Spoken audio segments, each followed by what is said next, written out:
पैसे पेड़ों पे नहीं उगते.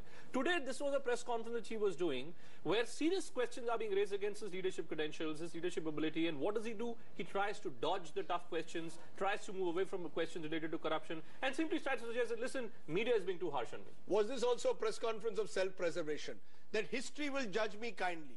You know, the media has judged me harshly, the opposition is judging me harshly, history will judge me better. Effectively, again, trying to preserve his own image. Yes, but unfortunately, politicians are also judged by the present, not only by historians.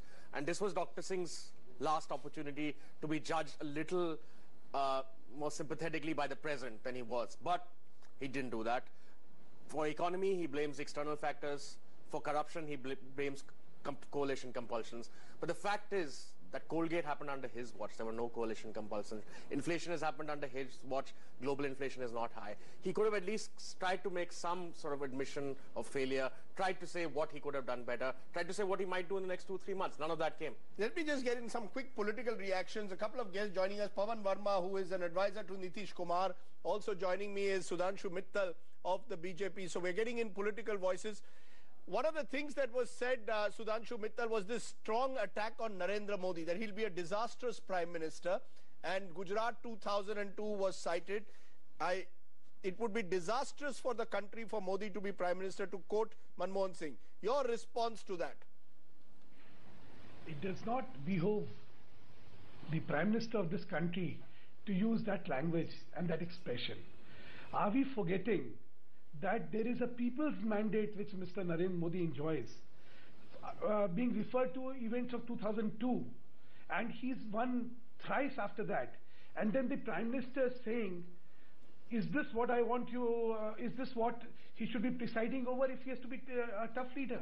I think this is undermining the mandate of people. Secondly, to say that a political entity who's challenging your administrative abilities and who's challenging your political acceptance would be a disaster as a prime minister of this country, I do not think that is what this nation expected the prime minister to say. Okay, so you believe that the prime minister, in a sense, has crossed a certain Lakshman Rekha by attacking Modi so personally. Many would say, of course, that is the nature of our politics at the moment, where the relationship between the government and the opposition has completely broken down. But Pawan Verma, your reactions to what you heard the Prime Minister say, do you believe that Dr. Manmohan Singh has given his farewell speech there? No, without doubt, Rajdeep, it's quite clear. This was a farewell speech. He announced he would not be a candidate, and as was expected and predictably, he endorsed the candidature of Rahul Gandhi but left it for an appropriate time. My question to you is, yes, what did you expect from this press conference? Frankly, a few months before the elections, for a prime minister, whatever his track record, history, a little bit more candor. You want to know what I expected? A little bit more candor. I expected him to be a little bit more honest with the country. There have been, let's be honest. You can't tell me that you've had good economic growth rate between 2004 and 8 and not take the responsibility for the slowdown in the investment cycle between 2009 and 13.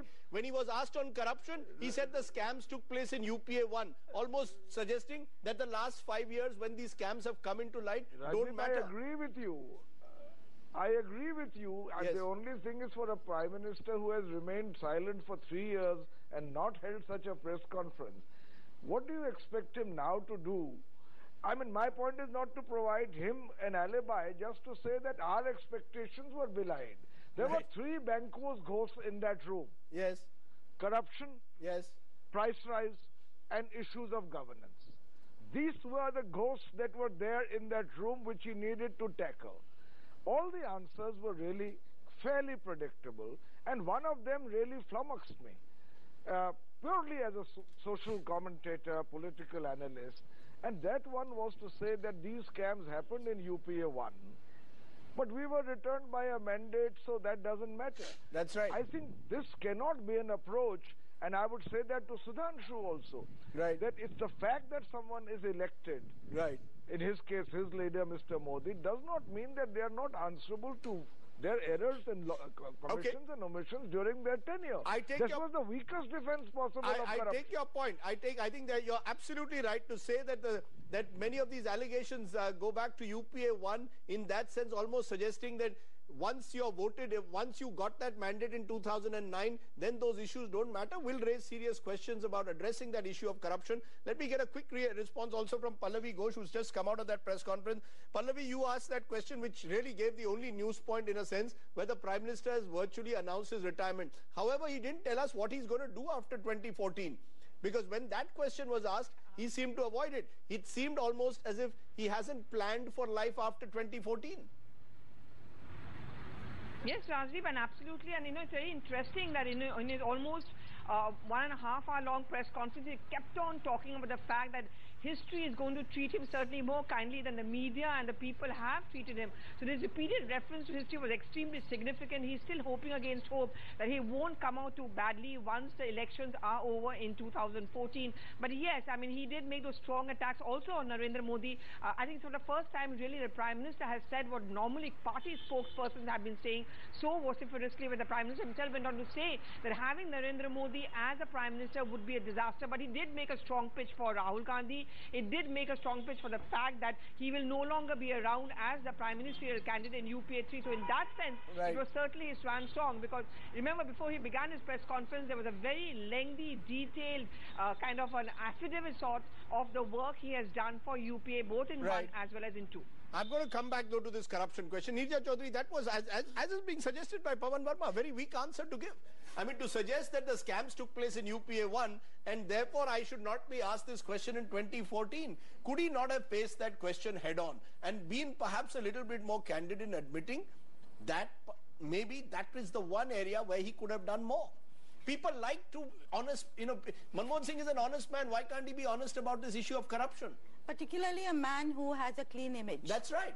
Yeah, I agree with you. My own reaction was also he could have spoken from the heart. That's right. And he gave the usual, as Pallavi was saying, history will judge him again and again, or ad nauseum, that answer. Maybe it should have been a press conference of historians at that level.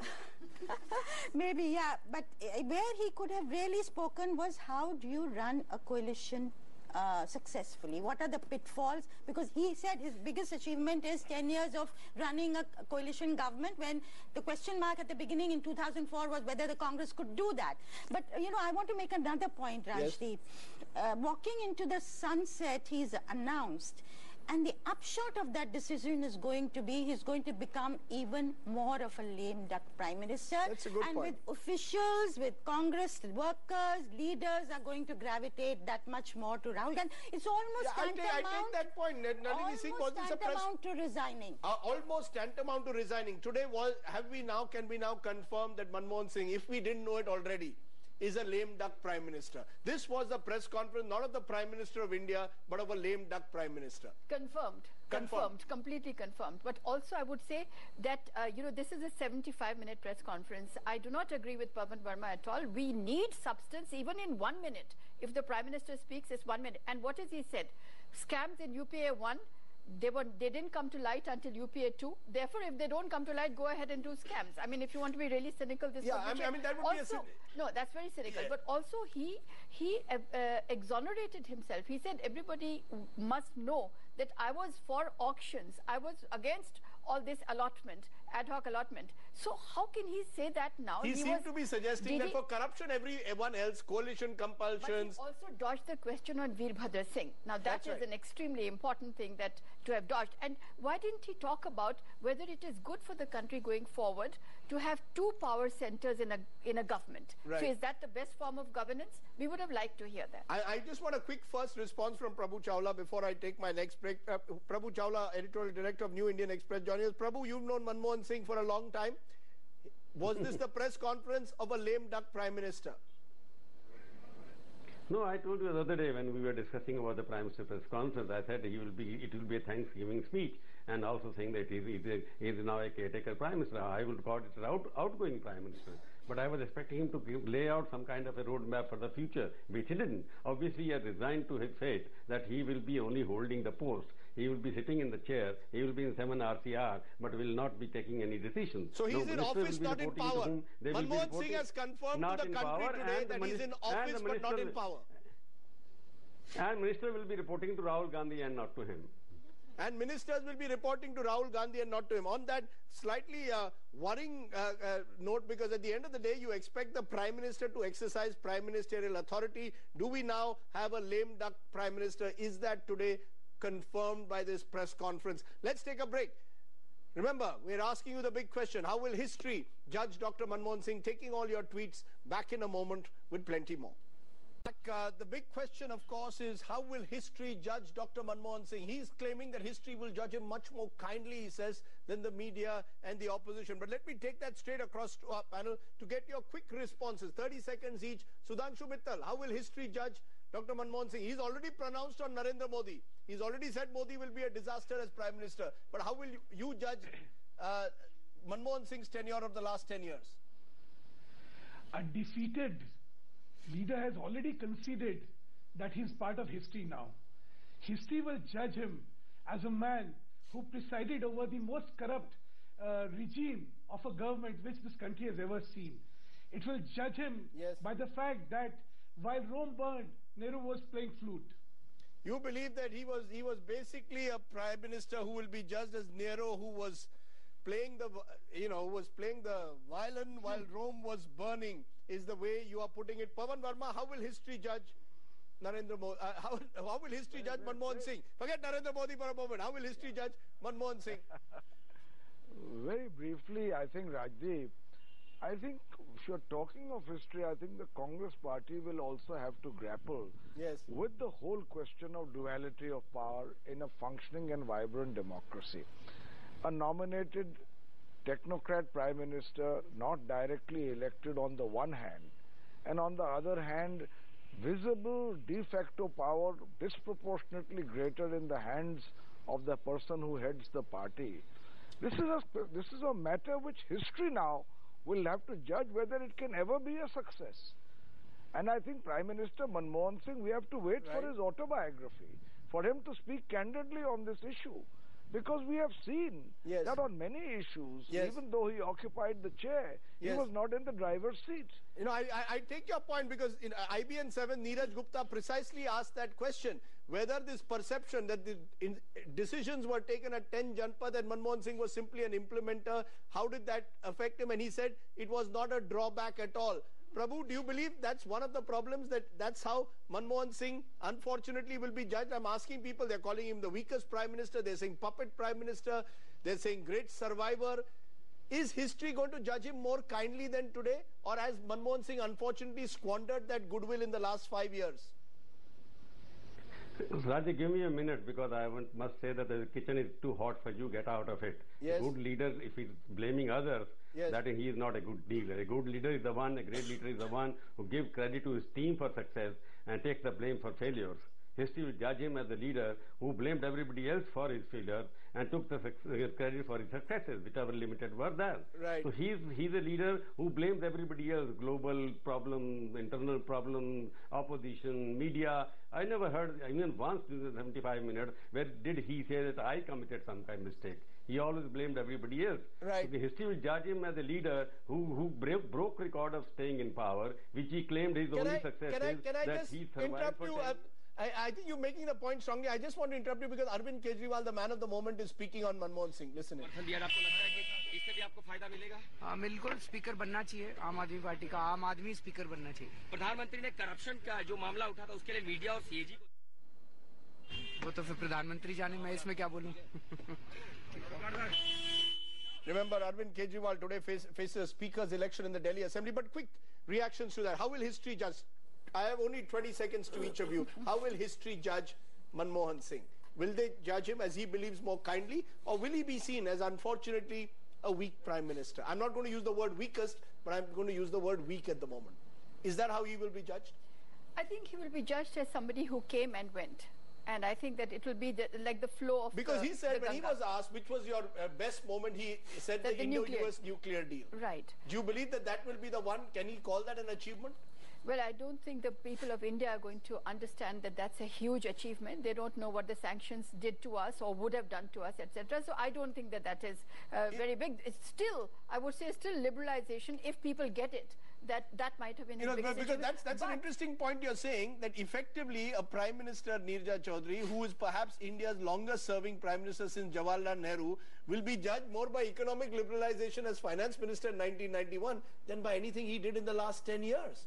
You know, Rajdeep, history may well be kinder to him than we are being. It's possible because here was a Prime Minister who did not amass wealth for his own. I think that's a good point, that he did not allow his family or anyone close to him to amass wealth, which is a big point in today's politics. Which is a big point. But it also shows that personal integrity is not good enough anymore. Therefore, he will be remembered as an honest Prime Minister presiding over probably one of the most corrupt regimes of the day. Yes, Dheeraj. I think he'll be remembered as a man who gave honesty a bad name. I mean, people will not trust an honest politician again. And I think in the long run, when history is written, he'll be the man who will be held responsible for the rise of Narendra Modi and Arvind Kejriwal, because of his weakness, mismanagement, and the corruption he's presided over has given rise to precisely these opposition leaders. They are what they are because Manmohan Singh has been what he has. Yes. I would say that Narendra Modi and Arvind Kejriwal are early beneficiaries of what he did. That whole thing is coming, they've harvested it, so these are the early beneficiaries. Who will be the next one doesn't know. But also I think this press conference was very important to ease Rahul Gandhi into the chair of the Prime Minister candidate of UPA. You know, but at the end of the day, it's one thing to ease someone into the chair has to fit the person, or the person has to fit the chair. The question is, Arun Shourie was rather harsh, some thought, when he said the Prime Minister, good man, who has become good for nothing. No, who has now become good for nothing. But do you get a sense that Manmohan Singh, in this press conference, has already decided that Narendra Modi will be a disastrous Prime Minister? Modi may well turn back, and you can expect a tweet anytime soon saying, Manmohan Singh, you've already been judged by history as a disastrous Prime Minister. Any leader, Rajdeep, who tries to delve into history to explain the failures of the present obviously is looking at an idea whose time has already gone by. If Manmohan Singh was an experiment that was started off by Sonia Gandhi in 2004, then I'm afraid in 2014, you must say this clearly, that Manmohan Singh is a failed experiment. It's a failed idea. Here is a man who's full of paradoxes. His biggest strength, incidentally, is his biggest weakness. Yes. His biggest weakness, ironically, is his biggest strength. In terms of his lack of communication, his ability to go with the wind, his ability, or his desire to carry on Sonia Gandhi, carry on with Rahul Gandhi, I think so being a bureaucrat was both his strength and his weakness. It made him the Prime Minister because he was always ready to say yes, Minister, but it also perhaps made him a weak Prime Minister because he was unwilling to assert his authority. Sadly, history may not judge him as kindly perhaps as one might have hoped, because he was a good man in many ways, but being a good man, as some of my panelists have put it, is often simply not good enough. My political voices will stay with us, as will other analysts who keep coming and going, because we're going to ask you, rate the Prime Minister's speech. Most of you are rating it poorly at the moment, rating his press conference as rather a bit of a non-event. But I appreciate all of you joining us. Dr. Manmohan Singh has spoken. Thank God he's spoken. Back in a moment. Which were made by the Prime Minister. Let's introduce you to our panelists at this moment. Prabhu Chawla, Editorial Director of the New Indian Express, is there with us. Pawan Kumar Verma, Advisor to Nitish Kumar Government, is there with us. Sudhanshu Mittal, representing the BJP. Pallavi Ghosh, my colleague who was there at that press conference, is there. In a few moments from now, also hope to be joined by Sanjay Jha of the Congress Party. But Prabhu Chawla, let me begin with you first. And let me ask you to rate the Prime Minister's speech. The IBN Live poll which is going on, that poll meter shows, Prabhu, that 70% of our viewers believe that the Prime Minister actually made a very poor speech today. That if there was any big message that the Prime Minister was trying to send, that message has been lost on the people of the country. How do you respond to that? You see, what is happening, Prime Minister is never known for making good speeches anyway. So that is his DNA, which you can't prevent, because his mind is working, because he is known as the best economist country has got, one of the best, honest, integrity-wise. That is what's happening. Today I was a little surprised because he has been selectively quoting the facts also. I am taking on him on his facts itself. He is saying during the past 9 years, statistics can tell lies in a bit different way than below. He said GDP growth of the economy has been the best during the last 9 years. We have taken as the average. He may be technically right. But when he took over as Prime Minister in 2004, the GDP at that particular NDA government, GDP growth ended at 8.5%. Now it is ending at less than 5%. So he is leaving the economy much weaker than what he took over from Mr. Vajpayee. So you can use previous 9 years also if one takes over that. So he's using statistics selectively. His speech was blaming everybody else for the failure of the government or in the country. He never, as a great leader, he should have taken the responsibility of what has happened. He could not contain his minister. He could not run a clean government, which was expected from a clean prime minister. Personal integrity is still intact. He could have used his moral authority to play some decisive role, which he failed to play. Right. He can claim, okay, what has happened? One thing which surprised me very much, that he is saying 2000 mandate was in favor of the people did not believe the corruption charges. Right. He has forgotten that corruption charges were raised post 2009. They were not raised in 2008. He was middle class darling. Nuclear deal was sold as some kind of a manna for Haman, that nuclear deal will come, give cheap electricity to India, which has never come till today. So he won because of middle class support to him, because of opinion to him. Now he's saying that it was rejected by the people, all the corruption charges, because the UPA 1 was, he's claiming that whatever charges happened, it happened in UPA 1, but people rejected it. Right. But what happened to all the charges came to the public domain through judiciary or through media only after 2009. Right. So I would say today's speech was I was a little disappointed because he is selectively quoting the statistics. Right. Number two is not accepting the responsibility as a leader, which is symbol of a weak leader rather than a decisive leader. Right, so disappointed. Your verdict is disappointment. Pallavi Ghosh, the point that was being made by Prabhu is also something which has really surprised me. When the Prime Minister tries to look at the question of corruption, why is he trying to suggest that, look, all these cases of corruption are cases which were reported during UPA 1, and therefore don't ask me in 2014 about what has happened to all those corruption cases. What is the logic that the Prime Minister wants to give us, Pallavi? Yeah, and I think in that sense, the Prime Minister's press conference today was a case of missed opportunities. It was also lacking in candid confessions, and he really could have seized that opportunity to make those candid confessions, admitted that there were things which went horribly wrong. I mean, for example, when he did speak about the coal scam, he tried to give the justification because there's been one particular scam which really reached up to the door of the Prime Minister's office, was that of the coal scam. I think that's the reason why he became extremely defensive, because remember, the JPC, the PAC, all of them, the Prime Minister has often said he's ready to go up to them, try to give his point of view. That really doesn't happen. Investigations have reached up to the Prime Minister's office. Many of his men were questioned. The Prime Minister was never ever questioned. The opposition, in fact, relentlessly questioned the Prime Minister on this. He has not even bothered to clarify all of that. He did not even take questions on that. And also, to be fair, perhaps, not many questions were actually goadedly asked out of the Prime Minister on how can he absolve himself completely, as at least the coal scam is concerned. So I think essentially he was trying to shut the lid on and become extremely selective about the scams during his tenure.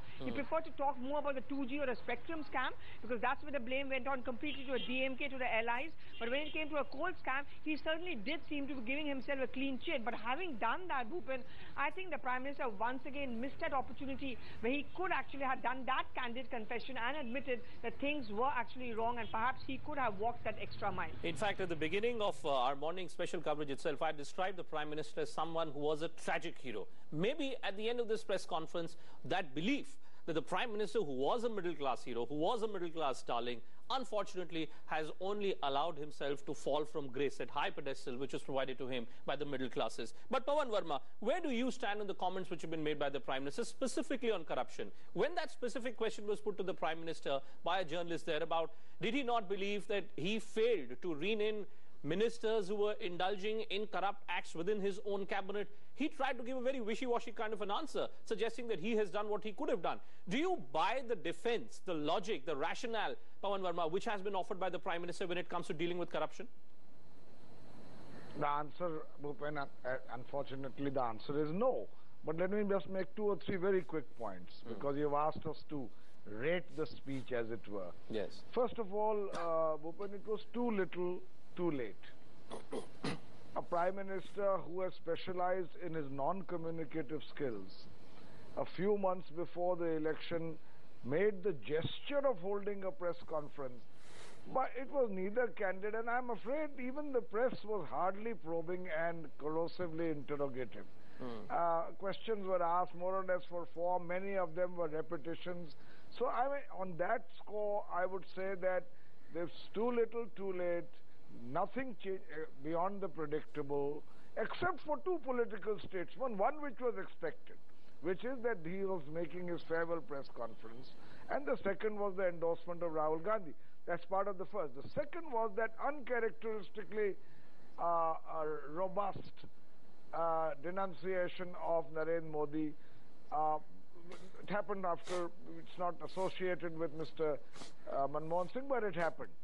On the corruption issue specifically, I said it earlier, Bhupen, on your program, that the defense the Prime Minister gave was really perplexing, because he said these scams took place in UPA 1. But after that, the people returned us with a mandate.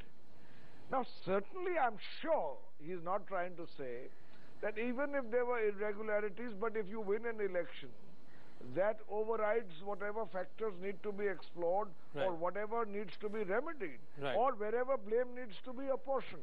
So, I mean, I'm not very clear. I think that answer was very, very perplexing. Well, Sanjay Jha of the Congress is joining us, and why don't I get Sanjay Jha to respond to this criticism, Sanjay, in a sense, which is being mounted by many of our panelists and politicians, that the Prime Minister has failed to use this opportunity. If this was a press conference, Sanjay, which was called only for the Prime Minister to say it absolutely clearly so that there is no scope for any confusion, that he was not going to be in contention for 2014, post-2014 general elections, that's the only message which has come. What is the big message that the Prime Minister wanted to give through this press conference, Sanjay? No, I think, Bhupendra, I don't think, one needs to be so harsh about, analyzing the Prime Minister just because some people did not hear what they wanted to hear. I think he bit the bullet on many an issue. He acknowledged the fact that, inflation was a challenge as far as the economy was concerned. He wished we could have done better. I think end of day, the very pertinent point which a lot of people don't give the credit to the UPA for, Bhupendra, is that we have been right through. If you look at UPA 1 and UPA 2, you had the worst, or rather the Great Recession happening during that period, 2007-9, and it continued actually to be slow if you look at the Eurozone for a considerable period. So when you analyze the economic performance, because that is what finally impacts, whether you're talking about the welfare schemes, whether you're talking about corporate growth, is the state of the economy. And I think as an economist Prime Minister, I think the message he sent out is that, listen, we had extremely difficult international economic circumstances. Sir, but what about corruption? Sir, what about corruption? What about corruption? When the Prime Minister was repeatedly asked questions related to corruption, he simply chose to dodge those questions. To every question related to corruption, I only saw one-line answer from the Prime Minister. What does it show of the Prime Minister, sir? Bhupendra, let me tell you here something. I think I'm very glad that he was extremely explicit today. In fact, I believe the Prime Minister was at his earnest best. He mentioned the CAG, and I'll tell you why I'm mentioning it too on your program, and you're free to, discuss this at any other point of time. What damaged the UPA considerably actually were the two CAG reports. They came up with an extremely huge mathematical fantasy. It was picked up. I don't blame the media. The media obviously saw spectacular corruption, and which was totally in the realm of the unimaginable. And you had civil society and everybody else who started attacking the UPA. But the truth is that the Supreme Court mentioned, not the government, the Supreme Court mentioned that those figures were absolutely wrong and unsustainable, because auctions aren't the way by which. So are you then trying to suggest that the Prime Minister wants us to believe that there was no corruption which has taken place? I mean, if that's the view, which is going to come, from the perception. It's a strange logic which I'm getting from you also, Sanjay. Okay, let me take a break. Sanjay. You can answer that perception part on the other side of the break, because the fact of the matter is that this time around questions were raised against the Prime Minister himself, against the officials in the Prime Minister's office in the coal scam. Why did the Prime Minister not choose to answer all those direct questions, at least to give a message? Did he feel hurt? Did he feel sad when such serious questions of irregularity, alleged irregularity, were all posed against people who were close to him? Take a break at this stage. Return to lots more on the other side. Not behove the Prime Minister to have come down to this level. Two statements. One, that presiding over what was happening, the massacre in Ahmedabad. But why should he not? If Narendra Modi keeps using every opportunity, sir, to hit out against the Prime Minister, why should the Prime Minister then be blamed for also hitting out against Mr. Modi? The Prime Minister then should have said how Mr. Narendra Modi is responsible, or how irresponsible he was about what had happened, in spite of the fact that you have all the court orders now exonerating Mr. Narendra Modi of any responsibility or any criminality. Secondly, as I said, saying that he will be a disaster. what were his parameters to say Mr. Narendra Modi would be a disaster as the Prime Minister of this country? And especially being said by somebody whom the history would think as being best forgotten. Okay. Also, because he has presided over an empire which was the most corrupt government of the day ever seen by... Since we're talking on the question of Mr. Modi, just hold on, Mr. Mittal, because since we're on the question of Mr. Modi and the Prime Minister's attack on Mr. Modi, Shakti Singh Goyal also joining us live right now. Mr. Goyal, respond to the points being made there by Sudhanshu Mittal, that this was nothing else but an ill-thought-of statement which was made by the Prime Minister, maybe a politically calibrated statement made by the Prime Minister because he's trying to reach out to a particular community. Is that right or wrong, sir? It's totally wrong. I will say that honest words from an honest man. Manmohan Singh ji is not a politician. He is an economist and a good administrator. Whatever he said, that is the reality. अगर एक इंसान गुजरात में chief minister बनता है, जब बनता है गुजरात के ऊपर कर्जा नहीं है, then today debt is 1,56,000 crores and comptroller and auditor general for BJP is the best audit agency when it reacts something against the Congress rule governments. So here the CAG has said the way Narendra Modi is taking debt, tomorrow the Gujarat will be bankrupt. And here, after taking votes on the name of Rams, that was the duty of the chief minister to protect Ram Sevaks in Godhra. Right. The first, पहले आप राम सेवकों को जलाते हो, फिर रहीम के बंदों को मरवाते हो, and then you do your so work by is this politics. now going so to be is this therefore going to be a political talking point, Mr. Goyal, for the Congress party? Am I then to understand that as this flash is coming up that the Prime Minister is now going to be holding a monthly press conference? Am I to understand, Mr. Goyal, that the Prime Minister now will use every press conference opportunity to hit out Mr. Modi?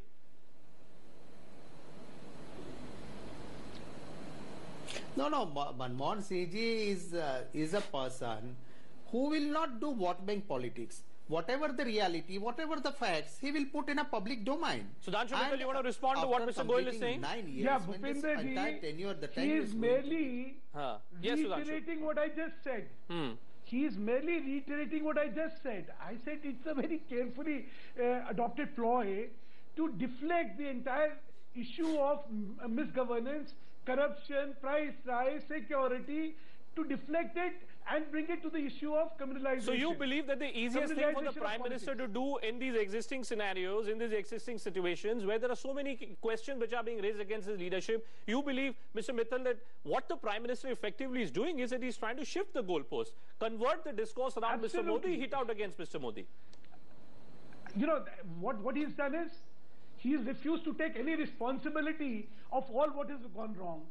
He has merely deflected on somebody else and said this, that, no, this happened, that happened. You see, a leader is one who takes credit of all good and takes blame of all bad. Right. Here is a Prime Minister who does nothing.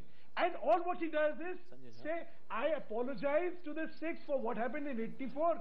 And Mr. Narendra Modi was presiding over the empire when Ahmedabad was burning. So, this is the essence of this press conference. He shall be a disaster as a Prime Minister. What are the parameters on which he is judging him? He should have elaborated so that he could have received a befitting Quick final words from Sanjay Jha. I don't think anybody... Okay, just hold on. Quick final words from Sanjay Jha. Sanjay, you've heard what Mr. Goyal says, you heard what Mr. Mittal says. My question to you is very simple. Is this now an attempt which is being made by the Congress party, by the Prime Minister, to now somehow create some kind of a story, some kind of an edifice which you can then use to directly attack Mr. Modi, blame him for all the ills and warn the people of the country about what will happen if Mr. Modi was to be given the mandate? Is that the strategy now which has been worked out by the Congress, Sanjay? Bhupendra, if you read the Prime Minister's opening address, there was no mention of the BJP or Mr. Narendra Modi. It was a question asked to him. He responded to that. So if it was part of a strategy or a tactic, Mr. Manmohan Singh would have probably mentioned it as some kind of a text in his opening statement itself. So that, I think, is something that you got to take note of. Right. And I don't understand why Sudhanshu Mittal is getting so absolutely hypersensitive about an issue that is being discussed not just in India but worldwide as a serious human rights violation issue. Everybody knows that there was a massacre in Gujarat. And, we are not communalizing politics at all.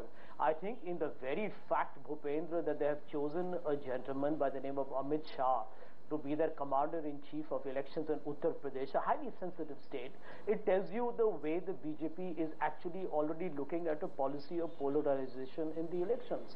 So if anybody communalizes Indian politics, we all know it is the Bharatiya Janata Party. Okay. So, we have to fight this issue. So I don't think, Bhupendra, much as a lot of people believe that the secularism versus communalism debate is irrelevant because we are talking development. Can I tell you which prime minister, which chief minister of any state in India does not talk of development? That's the key point. That's the key point.